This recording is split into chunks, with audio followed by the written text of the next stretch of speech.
Hello friends, कैसे हैं आप सभी। आशा करता हूँ आप सभी बहुत अच्छे होंगे। यदि आप इलेक्ट्रॉनिक के क्षेत्र में थोड़ा बहुत इंटरेस्ट रखते हैं तो आप इस कंपोनेंट के बारे में जानते हैं तो बहुत अच्छी बात है। नहीं जानते तो वीडियो को पूरा देखिएगा तो आप समझ जाएंगे कि आखिर इस कंपोनेंट का यूज क्या किया जाता है और इस कंपोनेंट का काम क्या होता है। तो आज की वीडियो में बहुत सारी बातें इस कंपोनेंट के बारे में करने वाले हैं, जिससे कि आपको यहाँ पर क्लियर होगा कि इस कंपोनेंट को क्या बोला जाता है, इसका नाम क्या होता है, इसका काम क्या होता है, इसे कैसे यूज किया जाता है, इसकी क्वालिटी होती है क्या होती है, सब कुछ। तो देखिए जो मार्केट में आपको देखने को मिलता है, तो देखिए इसका जो नाम होता है वो हमें यहाँ पर DB3 के नाम से, या इसकी वैल्यू होती है इस कंपोनेंट की, इसके नाम से ही हमें यहाँ पर देखने को मिल जाता है मार्केट में।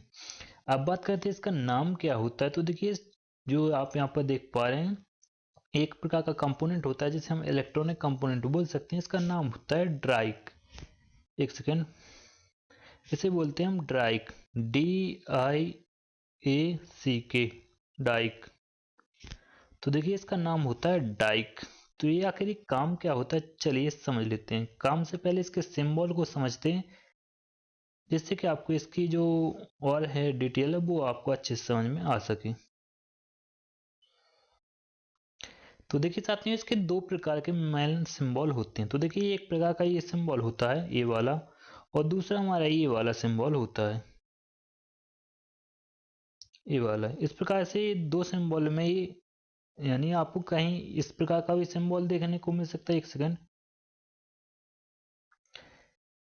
कहीं आपको इस प्रकार का भी सिंबल देखने को मिल सकता है और इस प्रकार का सिंबल देखने को मिल सकता है। तो सिंबल आपको कहाँ देखने को मिलता है, जब आप किसी भी सर्किट डायग्राम के एसटीडी करते हैं या फिर सर्किट डायग्राम को देखते हैं, तो सर्किट डायग्राम में वहां पर सिंबल ही यूज किया जाता है। तो आपको सिंबॉलिक जानकारी भी जरूरी होनी चाहिए, क्योंकि यदि आप कोई सर्किट डायग्राम को समझते हैं तो आपको पता होना चाहिए किस कंपोनेंट का किस प्रकार का सिंबल होता है। तो इस प्रकार से इसका ये दो प्रकार के सिंबल होते हैं।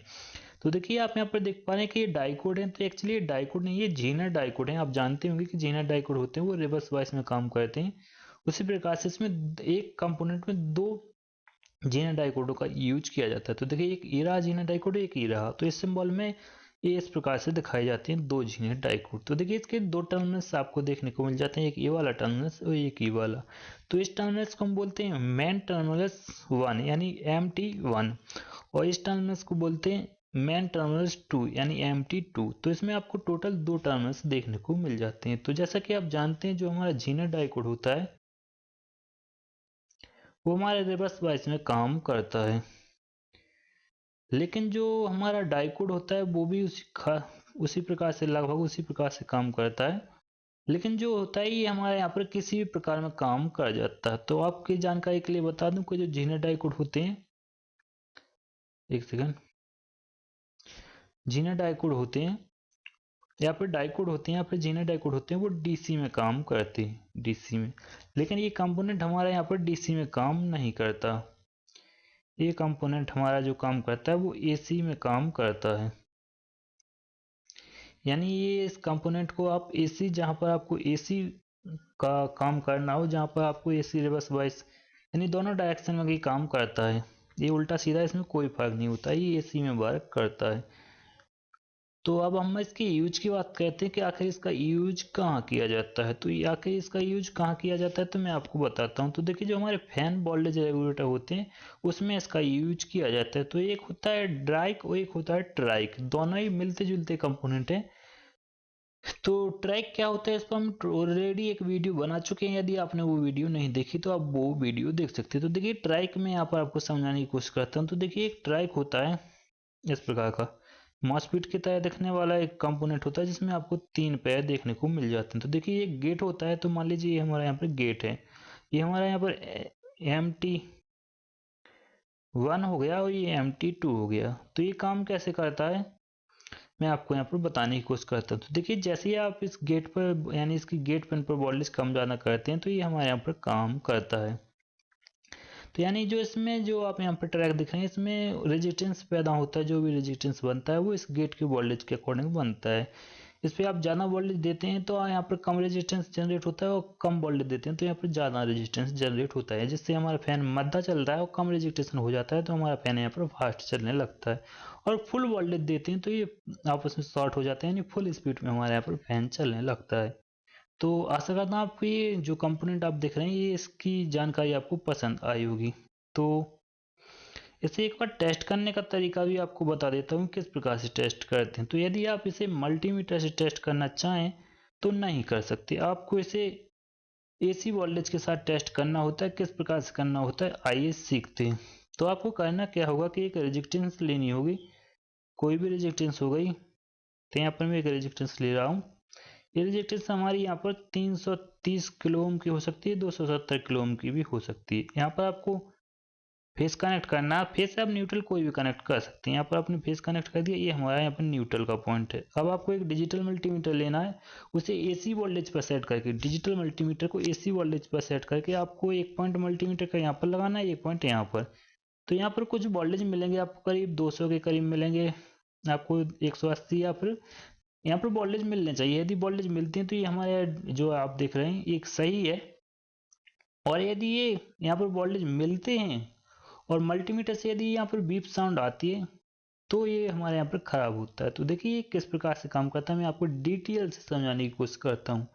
तो देखिए यदि आप इसे इस प्रकार से चेक करते हैं, यहाँ पर वोल्टेज मिलते हैं तो ये सही माना जाता है। लेकिन यहाँ पर डिजिटल मल्टीमीटर में कंटिन्यूटी रीडिंग भी देखने को मिलती है तो ये हमारे यहाँ पर खराब होता है। यानी डिजिटल मल्टीमीटर से कंटिन्यूटी देखने को नहीं मिलनी चाहिए, और इस प्रकार से ऐसे आप चेक करते हैं तो वोल्टेज आपको देखने को मिलना चाहिए, तो ये सही होता है। अदरवाइज मल्टीमीटर से चेक करते हैं तो वहाँ पर आपको कोई भी किसी भी प्रकार की कंटिन्यूटी या फिर कोई भी और वैल्यू शो नहीं होनी चाहिए, तो ये हमारे यहाँ पर सही माना जाता है। तो आशा करता हूँ आपको समझ में आया होगा। नहीं समझ में आया होगा तो कमेंट कर लीजिए, आपको कमेंट में समझाने की कोशिश करूँगा। यहाँ पर मैं बता रहा हूँ कि किस प्रकार से इसे टेस्ट किया जाता है।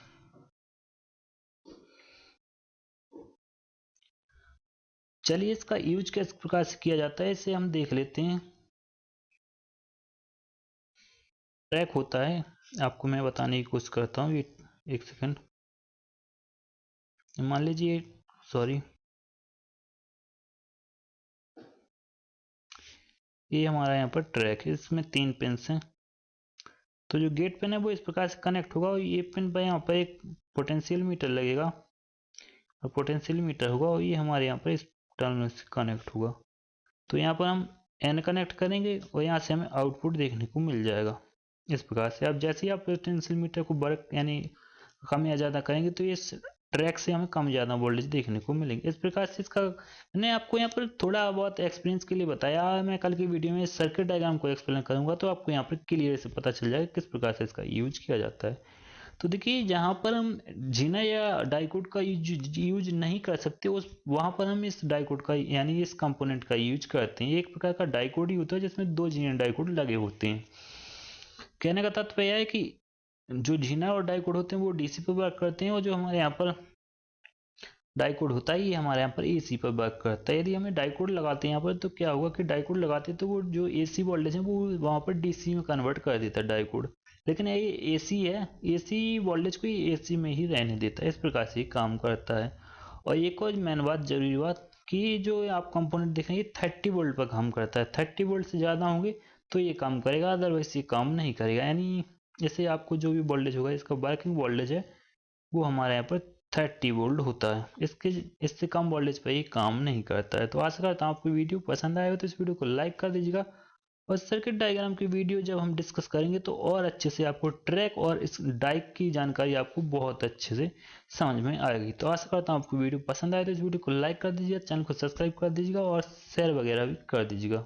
बस आज की वीडियो में इतना ही। अच्छे रहिए, स्वस्थ रहिए, मस्त रहिए।